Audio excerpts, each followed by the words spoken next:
ایو راغی کنه مولوی صاحب وی په ټي وي او په بیوي خزه ته وي په بیوي او په ټي وي کې وي څه فرق دی وای او ته چې الکه هیڅ فرق نشته د ټي وي یو ډرامه ختميږي او بل شروع کیږي او د خزه یو ډرامه ختميږي او بل شروع کیږي زما محترمو د زنانو د ویخته د لاندې وي سمره ان کیدکن عظیم الله جل جلاله د زنانو مکر یاد کړی چې دا ډیر لوی دی ډیر لوی الله دې موږ ته فنا راکړي ټول وي امين موږ ته په زرګونو میسجونه راځي زما محترمو الله دې زنانو ته هدایت کې دی بازو چې دا خپل خاوندان خفه کوي د الله د رسول په منبر ناستم چې ته د پلان کړه مروره ناستي او تا نه خاوند خفه دی والله العظیم په دې حال کې تعالی مرګ راغی جنت سکه د جنت خوشبو بمبوي نه کی دا با په خاوند باندې ځان برابر حسابي خواخ سر باندې بزان برابر حسابي سچلې اول به سوکینا خو چې دی وکی او راوادي کی بد به وړه خبره خاوند ته په پیغور کې ورګي زما پلان دی خوده په وانو جهنمونو کې واچي چې تعالی در ما پس خدا سي رشتہ رات دا ناشکر خزي اصله خزا او کمسل خزه کې زما محترم دا فرق وي چې هغه د خپل خاوند اصله خزه تابعداري شکرګزاري فرمانبرداري د خاوند سره چې کمی رشته ټچوي مور پلار د خواخ سر کیږي نو د خاوند د سترګو د وجه نه دا د مور پلارم عزت کوي د رونو د خويندوم عزت کوي د کور د هر یو شیز عزت کوي نو زه بعضو خلکو ته وایم چې خفه کېږه ما ته ښځې ته ګران نه یي کمې ښځې چې خاوند ګراني که نه دا ښځه بیا د خاوند په کور کې دا زما محترمو په شکر سره زندگی تیروي د پلار کور ته غاړه نه ږدي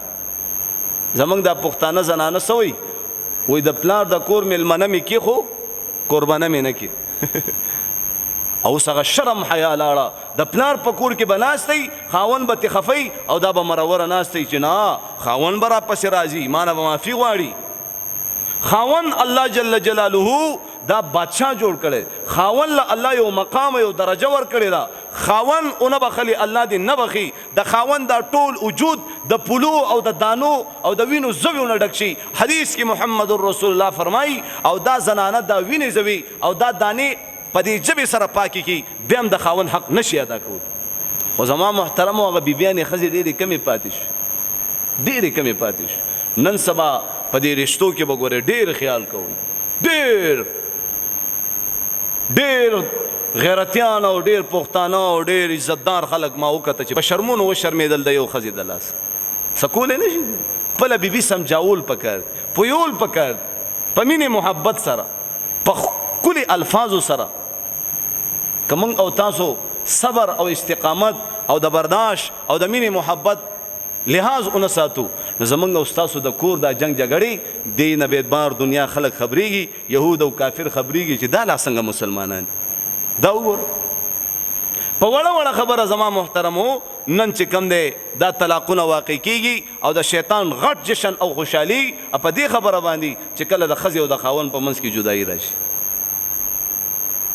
دا الله عرش لرزيږي نن دا جما بعضی زنانا زما محترمو د تیزی توری غونته کې چلی او چې د بد زبانه خزي دا خزبا خاون غریب هغه پوری ذلیل او رسوا کوي چې ترسو پوری په قبر وردن نه کړي دي دا خزا زما محترمو هغه پوری با دا خپل جبا خراب خوځي ترسو پوری په خپل خاون ځان طلاق کړي نه دا ووري ها دا د زنانو فطرت کې دا خبره پرته ده قسمرم خخزي خو که یو پیر تر الټه شو به سنبال نه نو دا سړی الله جل جلاله دا برابر پیدا کړي پیغمبران ټول الله په سړو کې را لګلي په خزو کې نه د سړی عقل پوری دا خزي سړو ته محتاج او بعضو کورونو کې د خزو راج وی کنه سړی روز دی خزه مخ کی